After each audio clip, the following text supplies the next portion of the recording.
Capítulo 4. Eu sou o que sou. Eu sou o Senhor teu Deus, que te tirei da terra do Egito, da casa da servidão. Não terá deuses estrangeiros diante de mim. Êxodo 22, 3.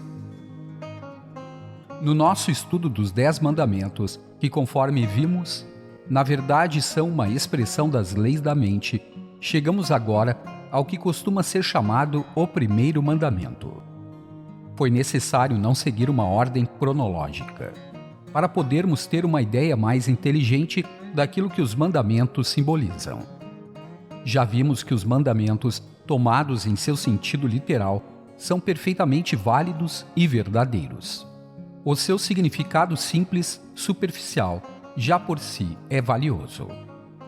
Naturalmente, porém, queremos ir mais além desse significado superficial. Todo este extraordinário documento é um estudo da maneira pela qual a mente humana funciona. A narrativa tem início com os trovões e os relâmpagos desabando sobre o monte, e o medo das pessoas de se aproximarem dele sem estarem perfeitamente preparadas. Mas a Bíblia sempre quer dizer eu, a pessoa que a lê. Muitas vezes tenho dito que, em princípio, desejaria que todas as Bíblias tivessem escritas na capa. Isto equivale a eu. Pois tudo na Bíblia é um estudo da psicologia humana e da metafísica. Só secundariamente é que a Bíblia é um livro histórico. Muitas das coisas descritas na Bíblia nunca aconteceram. Não são fatos verdadeiros, e sim ensinamentos de psicologia e metafísica. E a fim de constituírem uma mensagem para toda espécie de pessoas através dos tempos, é que foram escritos sob a forma de parábolas e de símbolos. Jesus, por exemplo, disse: um homem foi de Jerusalém a Jericó. Trata-se de uma parábola. Esse homem nunca existiu. Diz ainda: um homem era dono de uma vinha. Nunca existiu esse homem, assim como nunca existiu um homem como Adão, ou uma mulher como Eva. Trata-se de outra parábola. A Bíblia é, antes de mais nada, e acima de tudo, um estudo sobre a psicologia humana. E por conseguinte, na Bíblia, todo mundo é literalmente todo mundo. Moisés, porém, existiu, como existiram Napoleão e George Washington. Viveu realmente no Egito há mais de 3.000 anos e conduziu realmente seu povo, umas 600.000 pessoas, para fora do Egito e para o deserto. Isso faz parte da história. Há um outro fato histórico que me parece interessante. Moisés era alto sacerdote do templo do rei de Heliópolis. Naquele tempo, os templos eram universidades. As ruínas desse templo ainda hoje podem ser visitadas. Todo lado de fora do templo de Heliópolis, à época de Moisés, havia 4 grandes obeliscos representando as 4 partes do homem, como os 4 cavalos do Apocalipse. E eles continuam de pé. Um deles está no Central Park, em Nova York. É chamado de Agulha de Cleópatra. Mas, naturalmente, tem tanto a ver com Cleópatra quanto com o primeiro homem na Lua. Estava originalmente em Heliópolis e, ao passarmos pelo Central Park, é interessante recordar que Moisés costumava olhar para esse obelisco quando saía do templo. Dos outros 3, todos ainda de pé, um está em Paris, no Place de la Concorde, outro em Constantinopla e o terceiro em Londres, às margens do Tâmisa. Na última Grande Guerra, o pedestal foi atingido, mas o obelisco permaneceu intacto. Continua tão de pé quanto os 10 mandamentos, o que não posso deixar de achar muito interessante.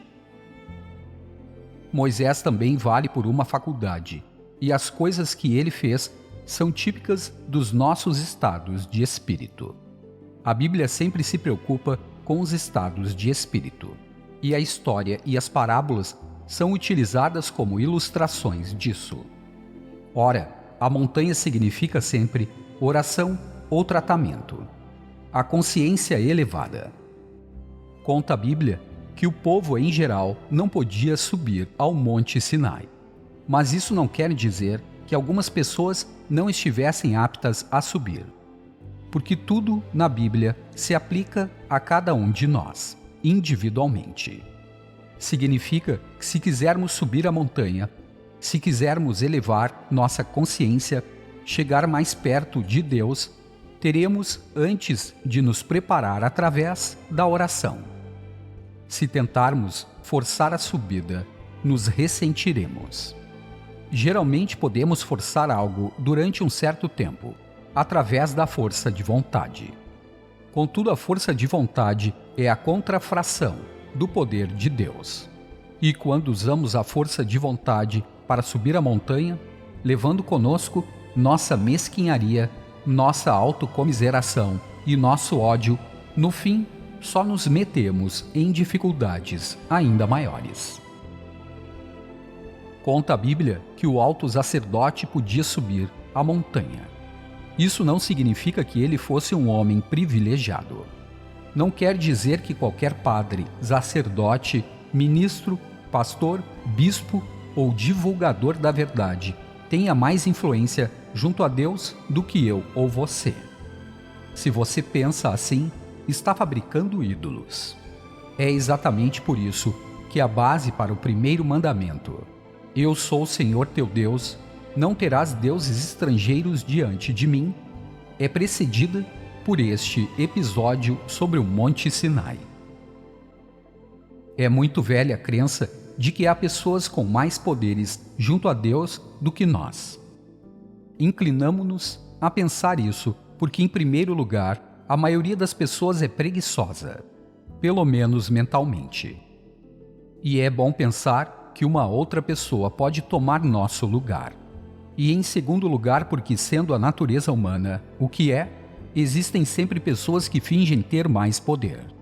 Gostam de pensar que são importantes e isso faz com que se sintam importantes. Desde as mais velhas religiões até as mais novas, sempre houve pessoas como essas, porque a natureza humana continua, sob muitos aspectos, a mesma. São necessários milhares e milhares de anos para que ela mude. Mesmo no movimento metafísico, tenho conhecido homens e mulheres que se apresentam como mestres e místicos e dizem às pessoas: sei de muitas coisas que vocês não sabem. Estou muito próximo de Deus e vocês vão ter que progredir espiritualmente através de mim. Mal sabem que estão apenas copiando os antigos sacerdotes. Os velhos sacerdotes do Egito e da Atlântida, muito antes disso, já cometiam esse mesmíssimo erro. A verdade é que estamos tão perto de Deus quanto a nossa consciência nos permite chegar, e nenhuma força exterior poderá ajudar-nos. As pessoas que realmente estão perto de Deus são as últimas a falar nisso, quanto mais a se jactar. Se quisermos subir a montanha, teremos de tornar-nos altos sacerdotes espiritual e não exteriormente, e deixar de lado as coisas comuns. Agora lembre-se, quando eu leio a Bíblia, sou todo mundo que há nela, e você também. Sua alma contém toda essa hoste de pessoas. A chamada gente comum, no texto, aplica-se a todos os nossos defeitos e fraquezas. São eles, a gente comum, que precisa ficar ao longe. Temos que nos livrar dos nossos defeitos e fraquezas, se quisermos subir a montanha, elevar a nossa consciência e entrar em contato com Deus. Se tentar entrar em contato com Deus quando estiver cheio de crueldade, ciúme, autocomiseração, etc., não conseguirá nada. É por isso que Deus, ao ensinar a mesma coisa de um ângulo diferente, séculos mais tarde, disse: antes de irdes ao templo orar, é preciso perdoar o vosso irmão e fazer as pazes com todos. Você se lembra que ele disse isso no Sermão da Montanha e o repetiu na oração do Padre Nosso. Fala do publicano e do pecador e diz: se trouxeres a tua oferta ao altar e aí te lembrares de que teu irmão tem alguma coisa contra ti, deixa ali diante do altar a tua oferta e vai reconciliar-te primeiro com teu irmão, e depois vem e apresenta a tua oferta. Moisés diz, igualmente, que a gente comum não pode subir o Monte Sinai. Isto é, a parte mais baixa de nós, os nossos pensamentos e sentimentos inferiores. Ora, eis, senão quando começaram a ouvir-se trovões e fuzilar relâmpagos, e uma nuvem muito espessa cobriu o monte, etc. São expressões dramáticas de uma mudança de consciência. À medida que nos afastamos das coisas comuns da vida e nos chegamos às coisas mais elevadas. Pode realmente ter havido trovões, relâmpagos e uma nuvem muito espessa sobre a montanha, porque a mente humana tem pleno domínio sobre a natureza e aquilo em que o homem acredita acontece. Vou agora espantar alguns de vocês, dizendo que aquilo a que chamamos natureza, clima e tempo, na realidade são apenas a projeção dos pensamentos e sentimentos da humanidade. À medida que o tempo vai passando, a mente humana vai mudando. E também o clima, o tempo e as condições do globo terrestre. Disse ainda, agora, que são necessários milhares de anos para modificar a natureza humana. Isso naturalmente sem orações ou tratamento. É a evolução gradual da raça. A razão por que o Polo Norte é tão frio e o Equador é quente é que toda a humanidade pensa assim. Claro que muita gente nunca sequer ouviu falar no Polo, mas é o pensamento geral que prevalece. Em Londres, há uns anos, e quando cheguei pela primeira vez à América, no Hotel Biltmore, disse que houve um tempo em que os polos eram quentes e tropicais, e que isso voltaria a acontecer. Naturalmente fui vaiado. Recebi uma carta de um jovem, mais compungido do que zangado, dando-me uma aula de geografia física e dizendo que lamentara ouvir uma pessoa dizer tais coisas em público. Que esperava que eu nunca mais as repetisse, que me escrevia para meu bem, etc., etc. Contudo, depois disso, um famoso geólogo, falando pelo rádio a propósito de uma verba a ser votada pelo Congresso para a expedição Birds, testemunhou a existência de grandes quantidades de carvão no Polo Sul e explicou que isso se devia ao fato de que há centenas de milhares de anos os polos terem sido tropicais. E o Congresso aceitou seu testemunho e votou pela concessão da verba.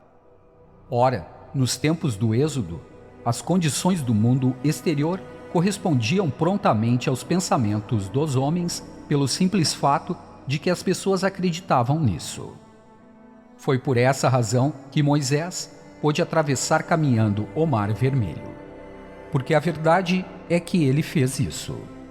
Foi capaz de demonstrar uma passagem através do Mar Vermelho pelo poder da oração. Alguns religiosos modernos não conseguem engolir isso. Têm tão pouca fé em Deus e tão pouca fé no poder da oração que acham que isso não pode ser verdade. Acham que se alguém pudesse atravessar a pé o rio Hudson, por exemplo, eles também poderiam, mas como não podem, acham que Moisés não pôde ter atravessado o Mar Vermelho sem se molhar. Mas Moisés levou seu povo através do Mar Vermelho, graças ao poder do pensamento. E pôde fazer isso porque, naquele tempo, as pessoas acreditavam nesse poder. Acreditavam que as montanhas podiam ser movidas pela força da fé. Acreditavam que Deus podia levá-los a atravessar a pé o Mar Vermelho. E ele os levou. Estamos acabando de sair da era vitoriana, da idade do materialismo e da hipocrisia, em que as pessoas acreditavam nas leis fixas da natureza, mas não acreditavam que houvesse poder em nosso pensamento. Agora o mundo está mudando. Hoje em dia, todo mundo está começando a acreditar no poder do pensamento. A psicologia é tão popular hoje em dia, embora nem sempre seja boa psicologia, tão considerada quanto a física ou a química há 60 ou 70 anos atrás. Portanto, é bem possível que a montanha tenha fumegado porque as pessoas acreditaram ser isso possível. Bem, Moisés subiu a montanha, afastou-se de seu povo e entrou em contato com Deus. Havia muitos anos que ele se vinha preparando para isso. Tinha, conforme já vimos, um grande conhecimento do mundo material, adquirido quando sacerdote egípcio. Tinha também o verdadeiro conhecimento de Deus, recebido do povo de seu pai, os hebreus. A missão histórica dos hebreus era ensinar que Deus não é um ser limitado e corpóreo, e sim uma mente incorpórea, infinita e divina. Moisés tinha também chegado a essas conclusões, mas precisava vencer muitos defeitos e dificuldades. É por isso que sua carreira é um exemplo tão encorajador para todos nós, porque ele não começou sendo perfeito. Começou cheio de falhas, como todos nós, e venceu-as. Conquistou o autocontrole. Depois, pela compreensão da presença de Deus por meio do tratamento, conforme lhe chamamos, ou se vocês preferem, da chave de ouro, conseguiu distanciar-se da imagem limitada. No Egito, em todas as esquinas, havia um santuário com deuses. Alguns horríveis, a maioria com cabeças de animais. Ele conseguiu libertar-se de tudo isso e a tal ponto sentiu a presença de Deus que subiu a uma grande elevação e viu claramente as leis do pensamento. Viu claramente a unidade de Deus e dos homens e a unidade do homem com os homens. Teve mais do que um clarão daquilo a que chamamos consciência cósmica. Teve uma iluminação. Depois compreendeu que devia transmitir o que recebera para a humanidade. Pensou cuidadosamente nisso. Seu primeiro impulso seria procurar transmiti-lo através do povo egípcio, por ser tão civilizado. Os egípcios tinham um grande poder material e muitos recursos, além de serem extremamente inteligentes, sob o aspecto intelectual e materialista, de modo que ele pensou em transmitir o que recebera através deles. Mas apercebeu-se de que estavam por demais acostumados a seu conforto, à sua civilização e a seu próprio meio de vida. Eram demasiado convencionais.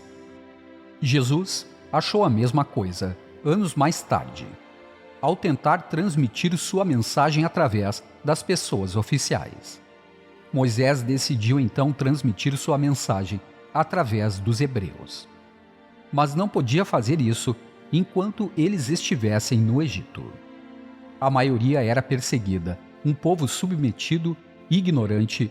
Os que não eram estavam tão acomodados, sentiam-se tão bem como estavam, que nunca iriam jogar tudo para o ar e aceitar a mensagem. Moisés percebeu que a única maneira era levar seu povo do Egito para o deserto.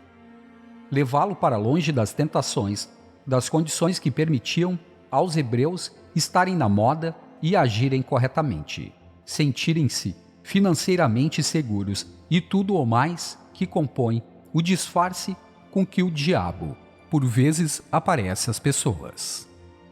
Moisés compreendeu que tinha de afastar seu povo de tudo isso, levá-lo para o deserto. Sabia que eles não gostariam. Sabia que podia levá-los dali, mas também sabia que eles sentiriam vontade de voltar. Por isso fez com que atravessassem o Mar Vermelho, para que não pudessem voltar. Depois resolveu mantê-los no deserto por toda uma geração, de modo a que as pessoas que iriam iniciar a nova obra fossem as que tinham nascido no deserto e criadas lá.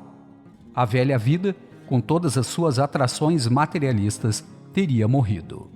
E as pessoas mais velhas que se lembravam do Egito já teriam falecido. As pessoas com quem ele teria que trabalhar teriam nascido no deserto e sido criadas numa atmosfera de expressão espiritual, e não de materialismo. Teriam sido criadas no deserto, passado por várias provações físicas e crescido numa atmosfera que os obrigava a colocar Deus em primeiro lugar. E nós sabemos que foi isso que ele fez. Levou seu povo para o deserto e lá ele ficou.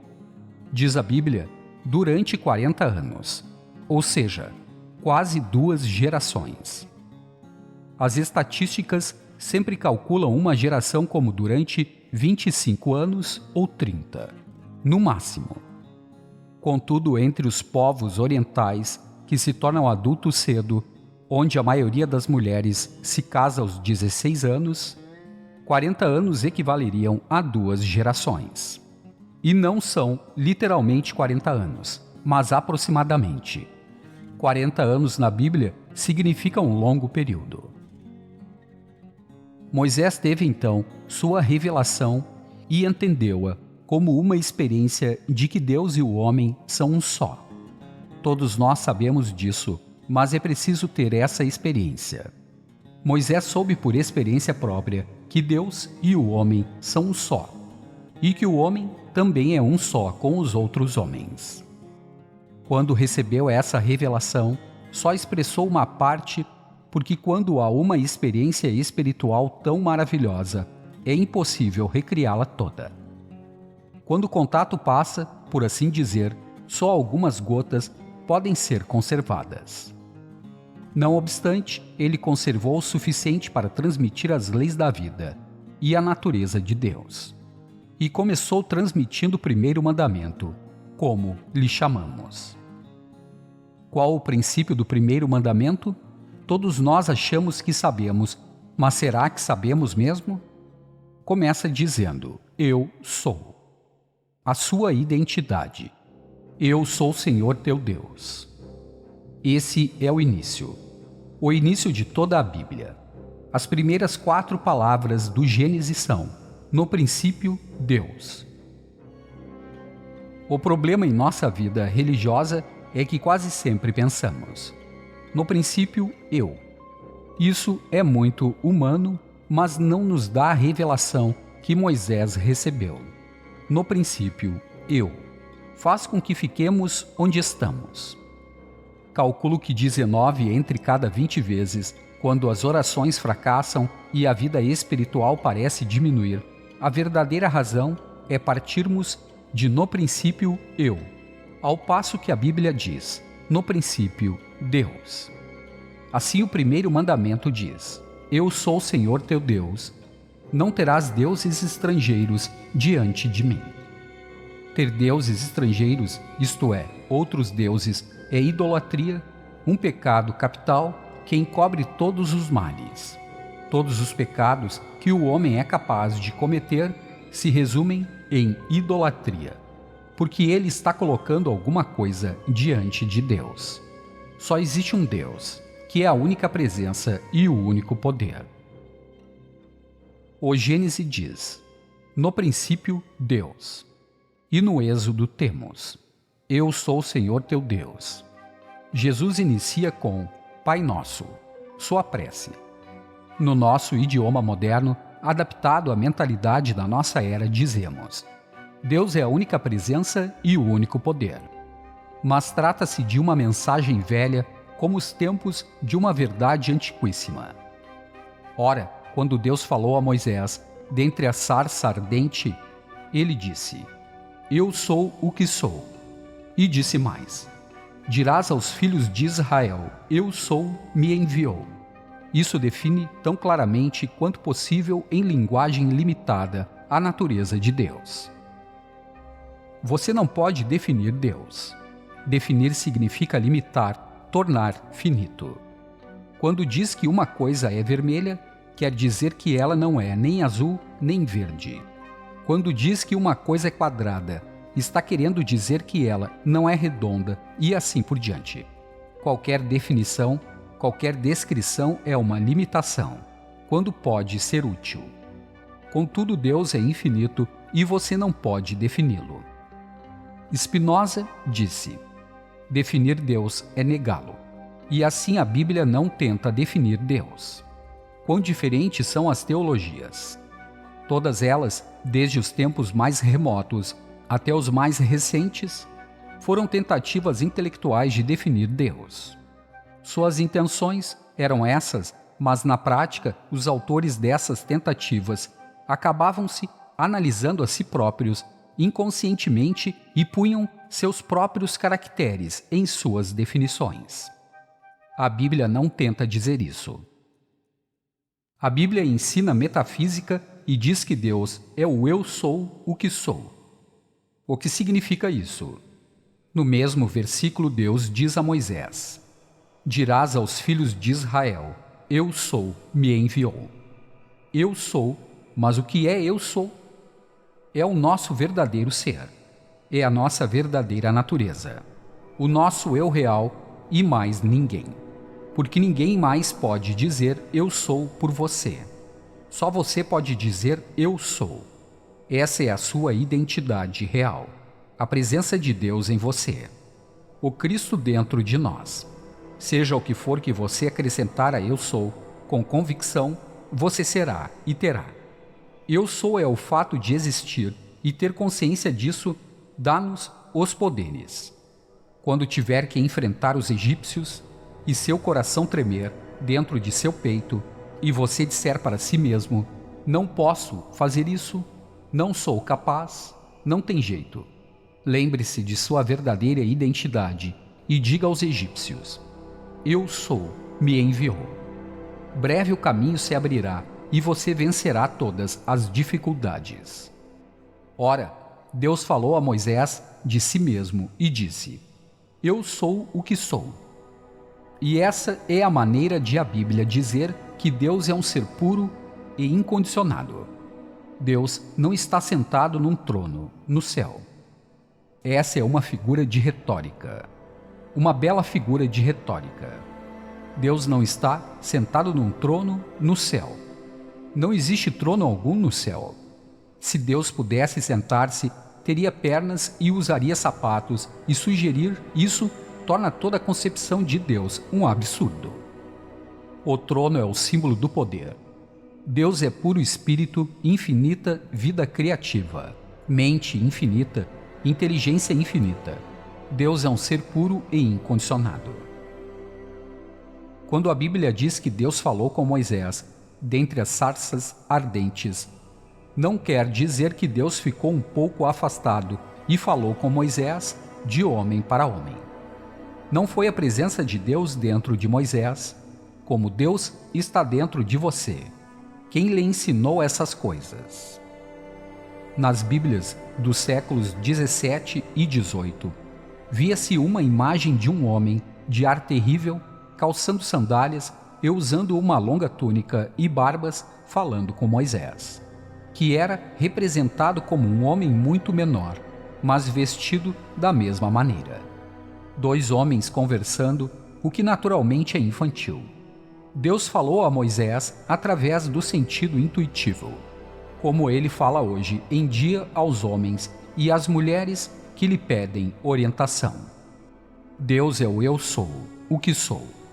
E você é Eu Sou. E decide sua sorte e traça seu destino pelas coisas que acrescenta a esse Eu Sou. Pois isso é aquilo em que você realmente acredita a seu respeito. Se der crédito ao medo dizendo, tenho medo, você estará se destruindo.